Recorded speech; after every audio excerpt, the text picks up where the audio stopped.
This is Inside Out. Kale, njagala kwanza nate ku On the Inside Out ne Joseph Tamale Mirundi mutabani wa Yohana Mirundi ne Mole Namatovu yanga nti ekitiibwa kyasinga okwagala kyekyo kyokubanga mutabani wa kitaawe ate mutabani wa nnyina bwekyo kyo tekikyuka forever bino ebirala byonna awulira biwulire biyamba ndooza ffe abawandiika. Njagala kwanza Mirundi nate olwaleero abantu baweereza obubaka bungi nga nti Mirundi akakkanye era ayogedde bulungi. Mirundi yebale kusonyiwa baasonyiye akomye okuyomba n'abasajja. Mirundi obusungu bungi ndowooza kati mumulaze nti bwakkakkana omusinga okumwagala. Bannaffe aba The Memory Studios be batuusaako bino byonna bye mulaba ne bitwagala okuba nabo. Mirundi 1 million march eya Bobi Wine abantu akakadde kamu kabadde katiisiza gavumenti ke kave Entebbe ne kajjumba State House yabadde awedde. Let me tell you, abantu abo bakolera ku mmobo. Buli politician yonna lwakufuna setback alaga ebweru tukita homecoming bakwanirize. Yes, Laila does it, best you used to do it, ani. Kakati bweche batamanyi abantu abo. They don't think it down. I was explaining in the morning. Ti abantu bawano bonna tebamanyi kye bayita state. State. State tebakimanyi. State. Yes. Not government but state. State.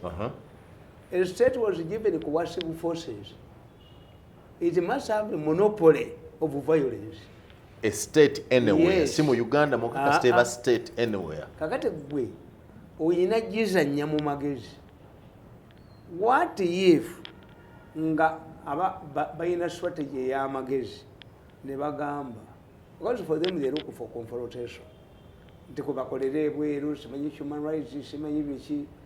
What they don't know is that there are levels where governments are allowed to use violence. Yes. Kakati singa bagamba ndi bannange abantu abagala Bobi Wine bonna bamusanga ewuwe nenga underground bayina kye bategeka kubanze intelligence yawo njimanyi enoonya mundu era bali babayiseeko oba diverting eno nti mujje waka. Yes. Neno bagamba security nti area jiria mwina bejensi bamu tu nti this type eyoku okuliskinga abantu bamu neggwanga lyammwe wabeerewo tear gas wabeereyo ki muwanga. I don't know the impact of tear gas. Abaana babula ababulidde ku ssomero ne babula emmotoka zikubwa abakubiddwa amasasi kubanga bo babona abafa bakikolerako. Strategy y'aba Bobi Wine obuyigirize bwabwe butono ne anga gye bayina nti olaba omusajja mu kibuga ng'omwana we ayina obulwadde oba ekizimba kugulu obawa ng'atambula naye mukolerako ssente. Taking advantage y'obulwadde bw'omwana anti newunyo ne bw'obawa leero n'enkya bakomawo anti okujjako ng'omuggyeko n'omutwala mu ddwaliro ne bamuoperatinga omwana n'afa ku payini. Kakati bano strategy yaabwe ega nti okukyayisa Museveni mwekalakase batteyo 10 omulambo tugukolereko ddiiru. The fisherman's strategy. The fisherman tayagala kujja mulambo mu nnyanja agukolerako akwatya kengege zaagala nnyo sikini y'omuntu. Era abavubi abaganda be baba basobola omuntu bwagwa mu nnyanja abavubi baga nti enkuba empewo yagututte naye nga bamanyi bwe guli. Kakati ffe abaganda kye tukola, maama w'omugenzi ajja ku lubalama lw'ennyanja n'asumulula gomesi n'alaga ennyanja amabeere. Jjajja Mukasa weereza omwana omuzzukulu ayonke ate yafudde. Jjajja Mukasa aweereza abafu ate omufu aba ayonka. Kaakati gwe tomanyi sayansi w'abavubi previously nga ku nnyanja tebabbako eggaali yo giteeka ku nnyanja naki n'otambula ku lubalama. Mukasa yakuuma ennyanja. If you defy Mukasa to bring the corpus, all the services that Mukasa provides to you will go. Imwe namukasa yali abayamba era nze nakula nga bagamba bwoloza obutimba bw'abavubi kati bubbi bwomu najjayo bwamu babubba ennaku zino the inside out ne Joseph Tamale butimba bwa munno mirundi. How do you let that to struggle? But they have no struggle ya kulula these people are using Ugandans to get international attention and to get money. Mwetemanyi sente ba Bobi Wine je bafuna. One time sikiraba mu sente ngubulira it's a struggle to liberate people. Bibogere ku ebiri engude embiwe eziri not to provoke government. Ngama nakugamba muwanga nti accidents nyingi ezaliwo oluli previous zali artificial. Nobody believed in you. Nobody believed you. No byogerako ne zikendera. Yes. Kakati tudde nkubuulira tibana abasajja netiwaka yaabwe enjimanyi era deyiddifwa mu nkola yaabwe deyiddifwa nti mulimu abakiriiramu abagenda mu maduuka g'abayiri abagenda mu babusinessmen okubalaga nti I'm also a contender, I'm a possible chi abaganda bababba nnyo mukunganya abantu bwe bati abalaba obulala obwogera nti million nva kubagamba ku beat olwaleero ti last Wednesday akasajja kakuba essimu oyo naye tumugamba atukunganyize ku bantu nembaga nti otayina nandaweya negiye kukumi yonere singi ya last Wednesday nabaga nti oyo akwata bukwasa essimu yammwe n'akuba but if you trace him mbwa tayina ndawe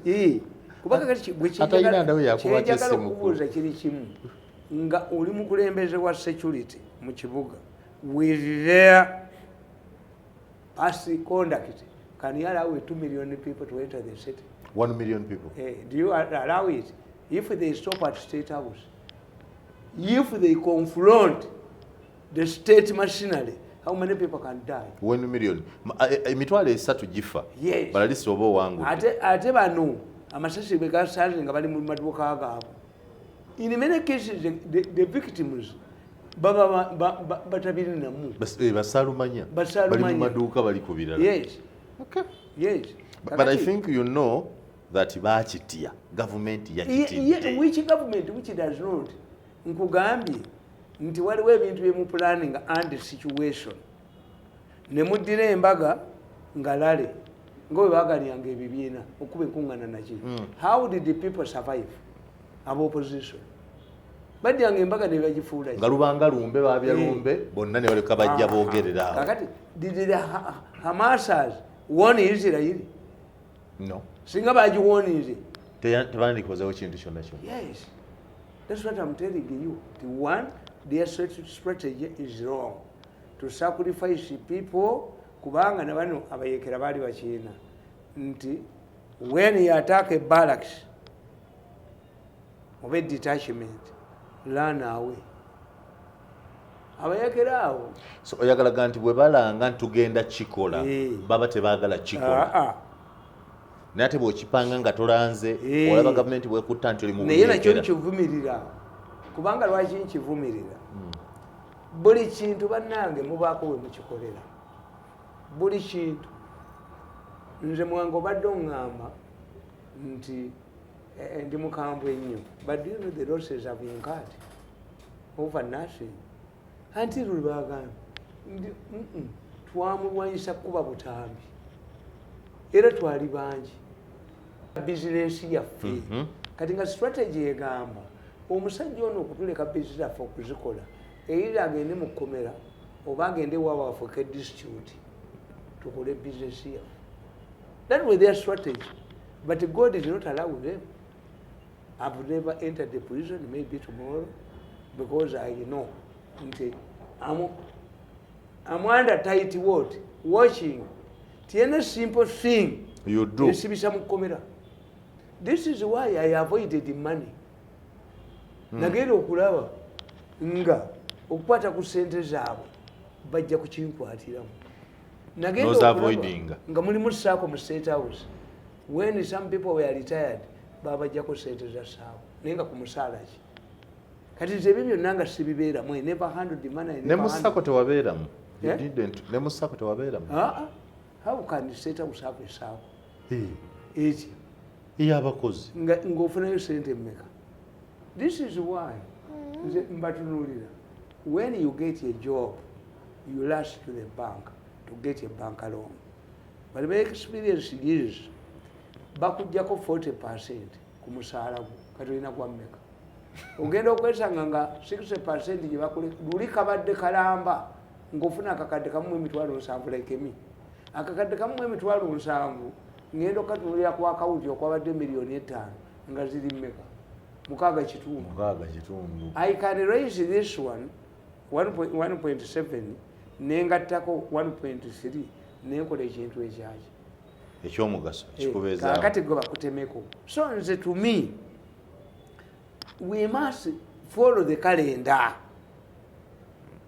nti tubula emyaka egi esatu okulondokolera kukoleki tuddemu kakati their challenge is how do they maintain this temple eyasiriiki yes is confront government abavuga ku TikTok ate tebaki they had mixed reactions over the 1 million march do we take it don't we take it politically bwe tugitwala n'olumba omusajja nga muri 1 million n'abatta how do you account nti past experience eri bweti Besigye mukwano gwo yali alemedde e Nairobi era naye yakikola n'agenda ebweru akomewo homecoming tukikola yagenda mulwadde mwamukuba mwamufuuyira mwamufuuyira kakati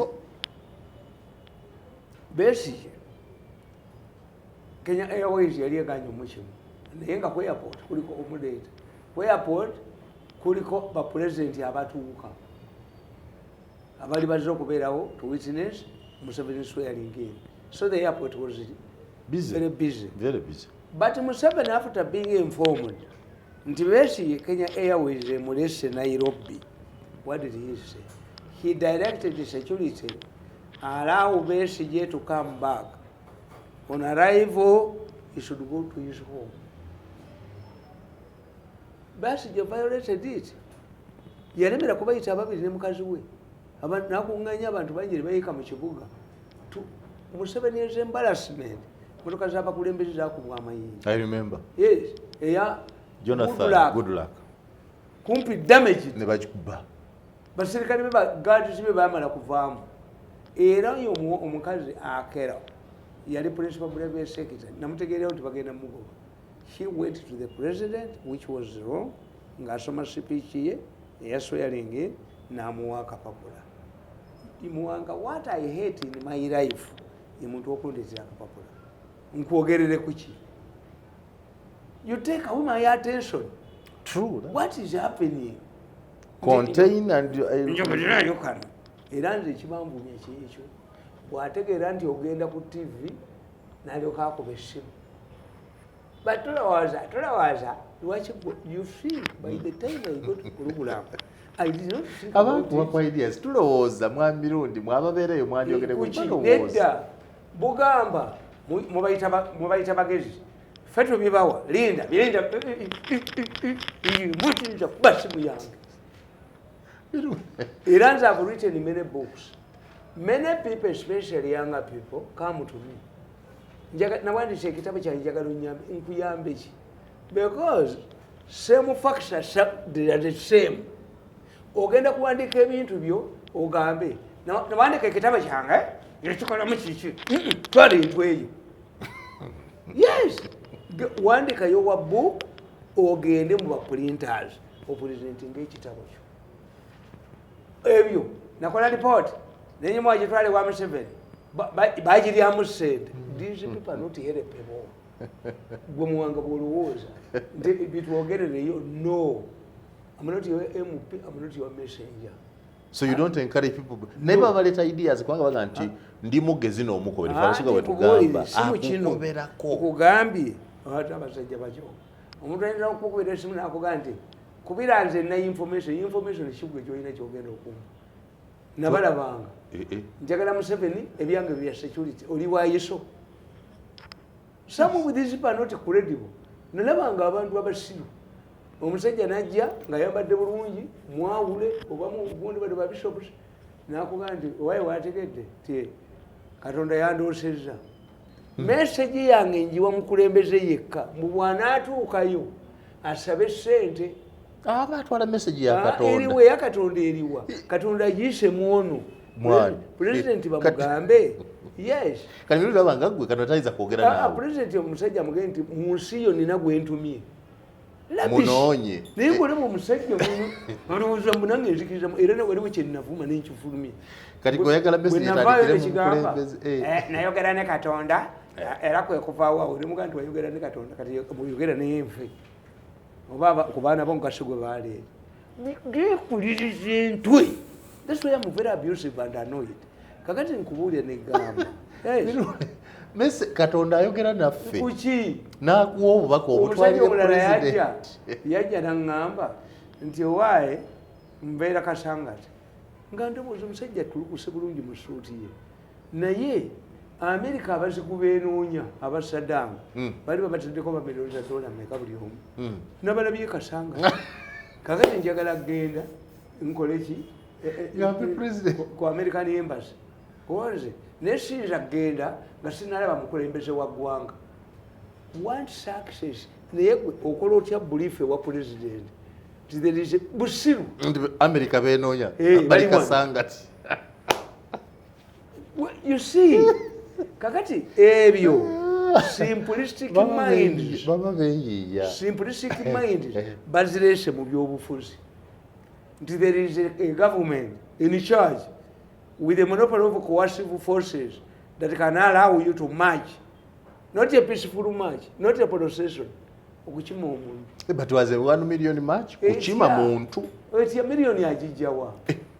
Bobi Wine. Taina. Million. Nkugambye ne munkunga nazo nazo yakola nozigatta tebalimu. Tali ntabayina. Are you sure? Yes. Do you remember Echali Arua? Arua chi. Echali Embale. Bali bameka. Echali Ebusia. Natia Museveni. Museveni na Mutia. Wali kulonda bakuwa bili meka. Bakumi na gumu. Naye I think haliya. Museveni n'agenda Kololo.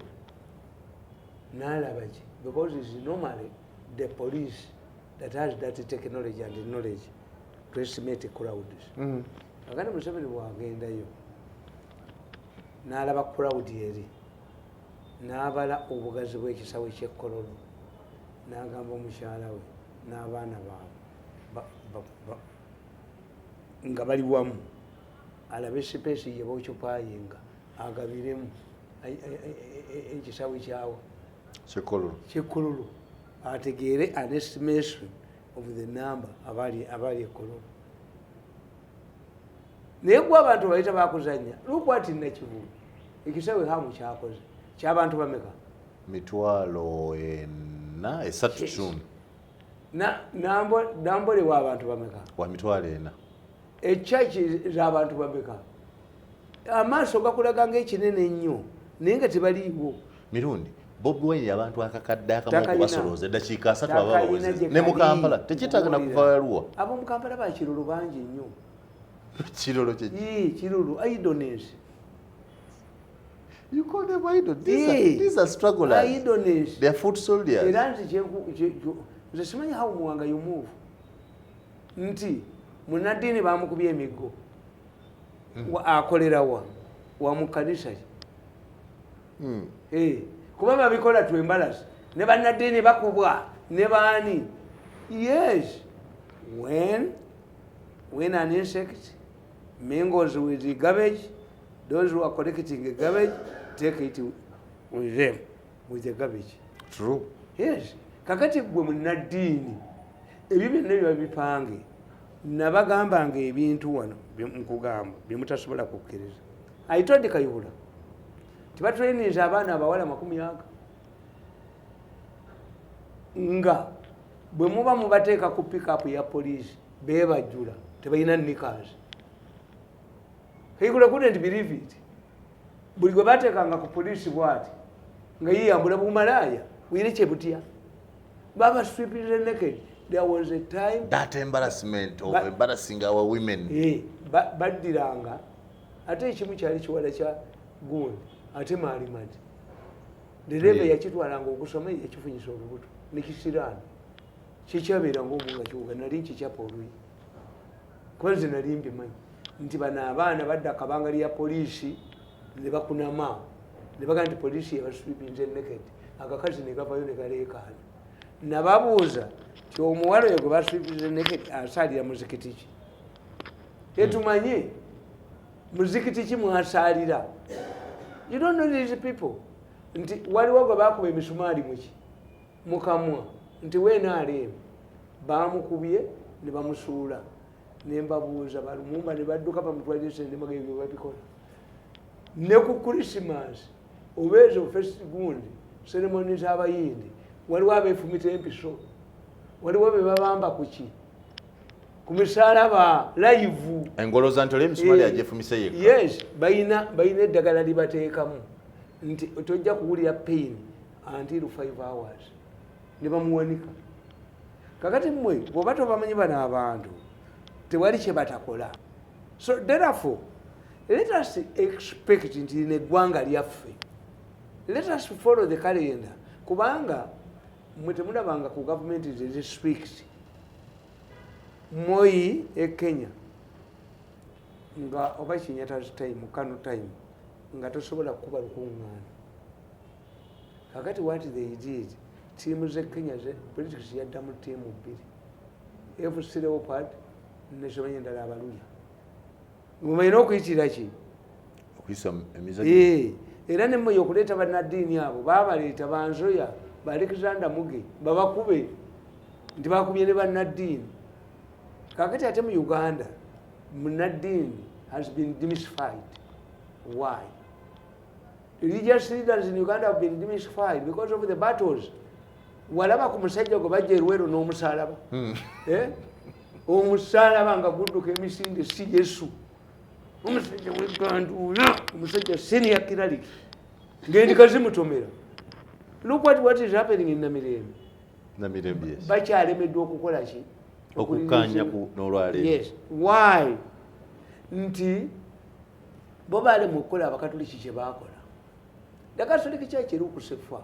It prevents etunula wala. Nti look, edda nga bano ba Bishop Emeritus babeera Nsambya. Ne bava mu diocese zaabwe. Abaawummula. Bagenda okiraba nga this is when at 75, this is when you suffer from cancer, from very expensive diseases. Ate tebalina baana bo Abakatoliki talina gy'asuubira. Kakati ate n'okubba yeekolera ebibye. Anglican bishops beekolera ssente. Bagenda mu America, bagenda London ne bakola ebyabwe. Kati what the Catholic Church did, yateeka over auxiliaries. Ani alindiridde okusikira ekyamuwanga? Auxiliary bishop. Kakati ate n'ono bw'alitayalinga asigala mu diocese omwo alabirirwe, si kutwalibwa Nsambya.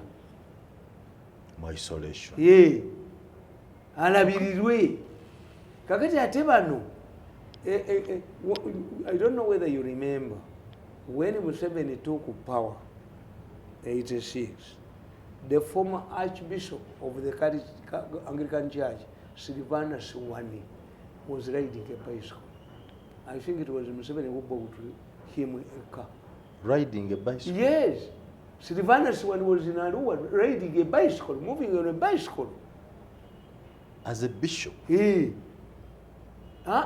Retiring. Retiring with a bicycle? Ngari ku gaali gy'avuga. Waliwo gye twagenda ey'etteso. Museveni tokimanyire kati nze requirement.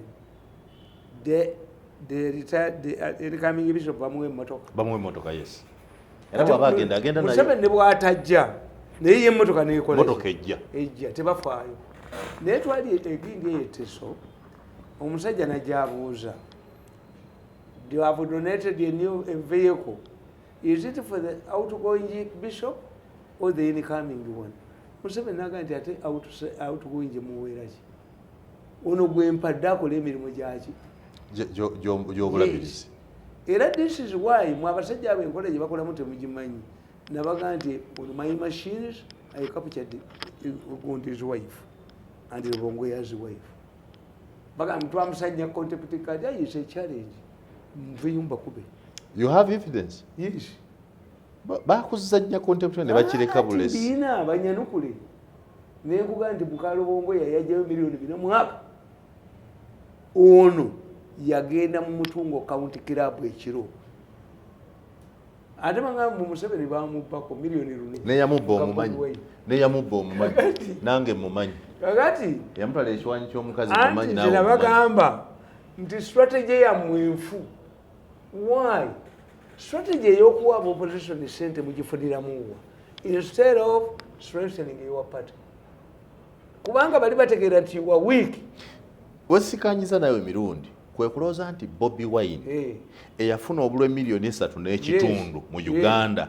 Museveni amala afune 5. Nti tasobola kufuna bantu. Bali balowooza nti kalulu. Balowooza nti abayimbi, why are they moving in groups? When you go there in Uganda, the following day somebody nagenda utafunayo bantu. It must be a combination of many singers.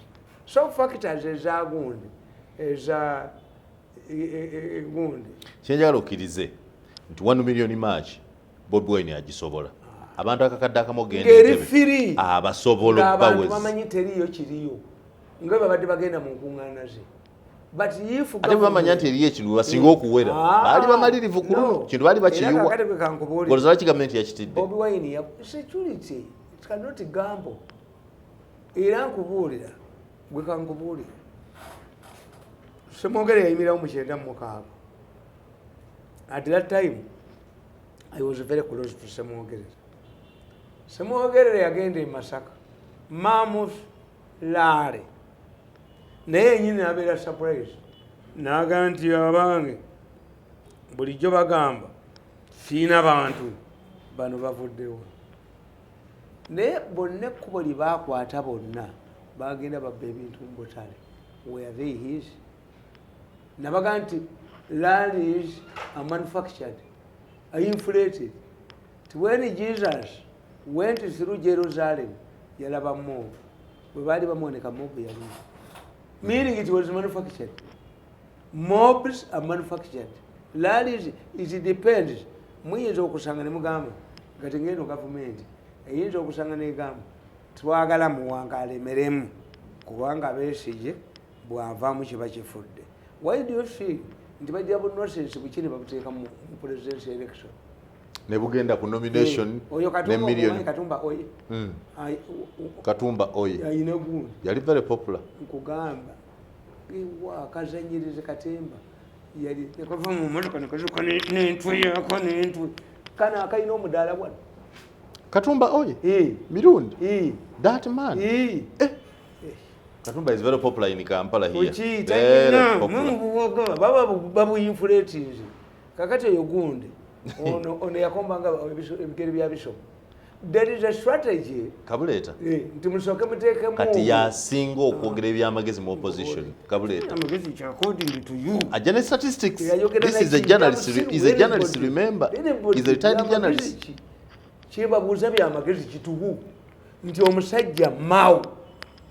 Eroya gwe bakwasiza Ministry of Justice alowooza nti eriyo transition.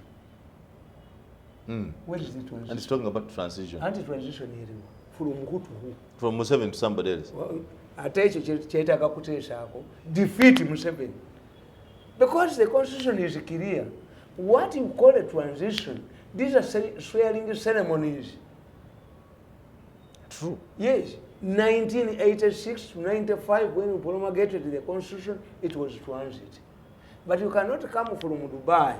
You arrive at Entebbe, no vamu no fuluma, no ganga sinatu kaka transit. Are you in transit? No. Yes. Mao lawyer, ajja kukugamba tuwetaaga u transit. Transition. You have not been, don't know. Transition yakolebwa dda tulonda ddi. So Mao byayogera tebiri. dirwe tulonda omukulembeze wa Uganda avaako dyakwase president elect tulinawo transition ya miezi 3 tulina ya miezi bamulonda mu January actually ya miezi 5 bamulonda mu January alayira gwa kutaano that's the transition kakati what is missing? There's actually nothing. There is enough time to prepare. We must have a conference. A conference yachi. Conferences were held to put ideas in the constitution making process. Mwaji kwa miaka mwenda like a baby, like a human being. Kakati eyabinayisha zombi nkaga musanvu nenkaga mukaga binayisha zikola omuntu ogwo bakugambira bwere. A constitution cannot be voluminous. Have you ever seen the American Constitution? Very tiny. A constitution, but very powerful. Ours is the American Constitution was changed, amended 10 times in 10 years to include human rights, to protect the human rights, amendments of human rights. Kakati constitution is nabo bazikola any lawyer ajja kubuulira nti mwinamu kye tuyita the bills on human rights, excellent bills on human rights, eyankaga 7 eyankaga 6 neya 9 comparison. Have we protected human rights in Uganda? To some extent, yes. To some extent, kakati nosanga constitutional square eri wano CPS wali abavundiddemu. Have you ever seen the constitution walking to CPS? There must be implementers, enforcers.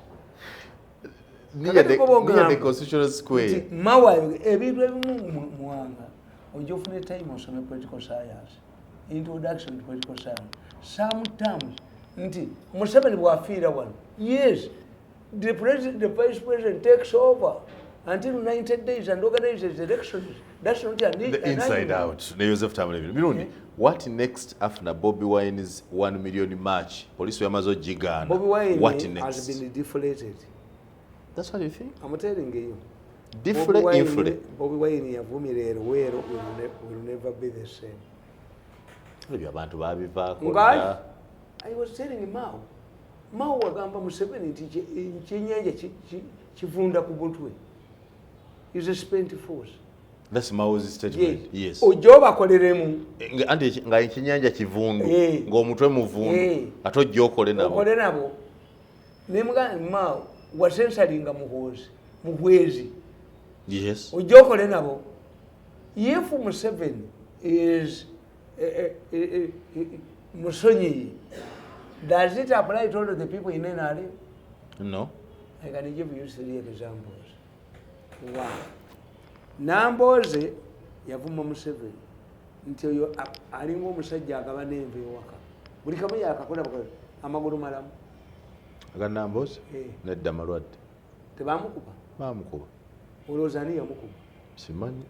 Lwaki mmwe temwagala kwogera ku kyabazinga wammwe twali temwogera Kabaka?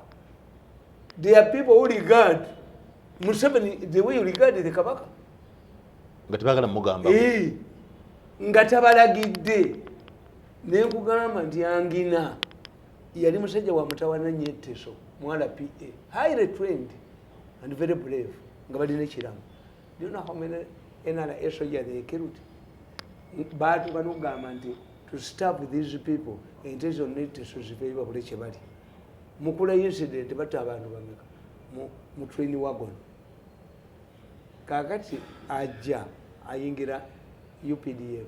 Ajibaddemu n'emirembe. Nedda. Yes.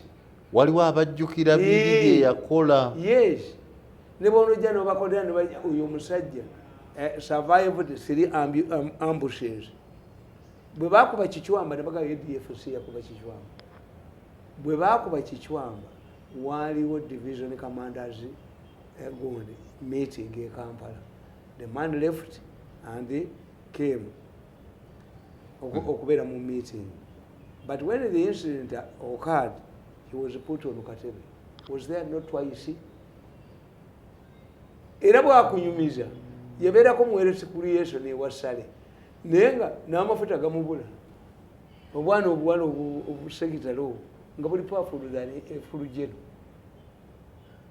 kubanga bookoleramu abo bamawe bye batakola ki bye batajjukira nti nze oba baali 10 mbagenda mu presidence office nali nfiiridde mbadde manyi nti NRM ne Museveni ensonyi bw'oyingira ebyo babyerabira babireka omanyi mugwezi kyeyayitamu nga mawo amusensalinga tayamusonyiwa.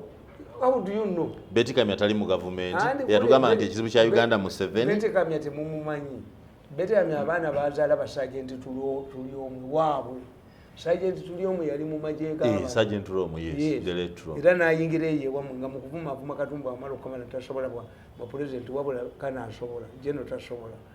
Tuli omwe yali n'afuka highway robber. Era bwe yafa Betty Kamya bamugulya ennyumba milioni 8.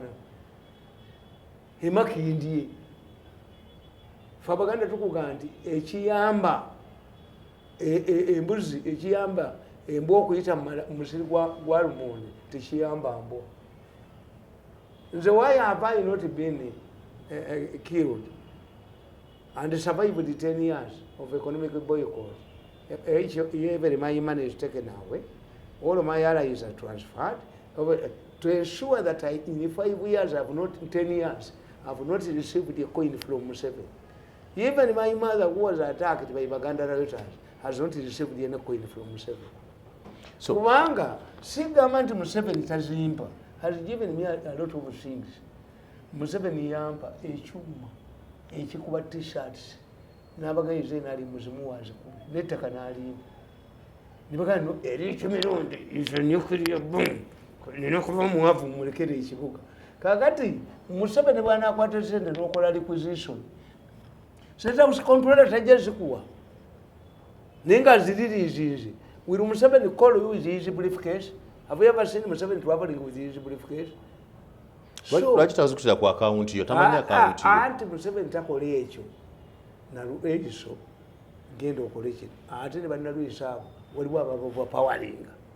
Sure. Yes. There are people who say, oh, the bagan to you to like me. Katumalize boti. What next for Bobi Wine? When you say it's deflated. Has been deflated. But at the Somuyo Lumufungure Nyumu. We Bobi Wine according to me. Mwajanendewe. You don't end over. Mututte ettaka lyaffe mukoze mutya kino kitabani kye ekiwaddanga you think because does not have friends so ebintu ebyo byogere especially Baganda politicians Mirundi nawe olowooza nti ebiyinza okukendeeza ku support ya Bobi Wine nkubuulidde si let me tell you tolabangako muntu awangudde kalulu ne bakamulemesa. You think in 1980 Samogere yataina kalulu. Atenze sika wangu you think nange nkawangu. Yes. Other forces nezikola ki? Nizigamba no. You can even be assassinated. Nga bategedde nti ogenda kufuga. Mukyala Bobi Wine yali mukuyomba musindisa abasirikale wano bagano mwana Bobi Wine ogenda okuswiminga. Mumusindisa abasirikale basibye maka gaffe baganye mwana ogenda okuswiminga ekyabantu kyabalumye. Gasiya wamwe oyo gasiya mugenda kubuuka muzungu. Ngana kato tole embwaza mweso. Nimbufulo bwekito kakabubweni yani. Who are you? Ekyabantu okugaana omwana okugaba kyabanyiizizza. Yawugiranga wabubweni egomba. Mutuleko obusiru bwemugasiya embwa. We are talking about serious issues. You say what? Ombaka parliament bamukwatidde ne bamuteeka kabangali. Bakola wennyonyi mu gyegulire. Let me tell you. Abaana bote bazannya. You exaggerate them for now. Because abasikala banoonya Bobi Wine lwaki bagaana omwana wo okuzannya. Yayagala kuwuga. But the instruction tibayafuluma. N'omwana. Omuserikale okyo omumanyi ku kibayita omuserikale. Me, I learned a lot of many things when I was working with the president.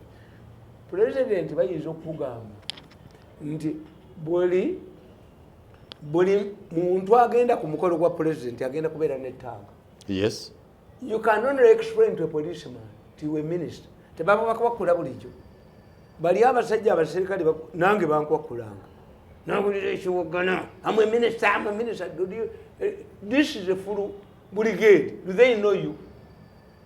mbabuuza ne mbaga nti don't you think that there is a soldier mwe presidential protection atamulabangako bangi nga ye bwe baba badipoloyinga ku mukolo angaliyawuko ate agenda kutunulira eno Museveni gyali angalia yiri ali eri bali abasajja bw'oba otambula ne pulezidenti omu adda wano omulala nadda wano omulala nakodda adde bakola saako wayo kati gwirekani Museveni bw'alaba bajimba baminisita olaba akolaki wacha olaba abagoba wacha wuyo olaba abagoba this is their duty kakati omuserikale gwe bagambye never allow anybody to get out of that house.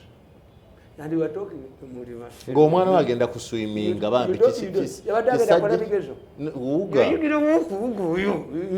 obusirusiru bwe mwina wandigambye nti omwana yabadde mulwadde ne bamugaana okugenda wandigambye nti omwana abadde agenda kukola bigezo takoze bamugalidde mu nnyumba akuuga nemunga musiriwazibwa abantu omanyi tukiyita imperialism kitegeeza ti omuntu akwata obwongo bwo notandika omulaba nti wakita abakongo bakabaka simanyi abaami bakabaka embwa yakabaka ebyo you remain what embwa yakabaka tulya nayo ku lujjuliro kubanga mbwa yakabaka naye kamukasa muti omwana wa Bobi Wine omwana wa Bobi Wine mulangira on the inside out ne Joseph Tamale Mirundi mutabani wa Ebyama Mirundi ne Mole n'amatovu.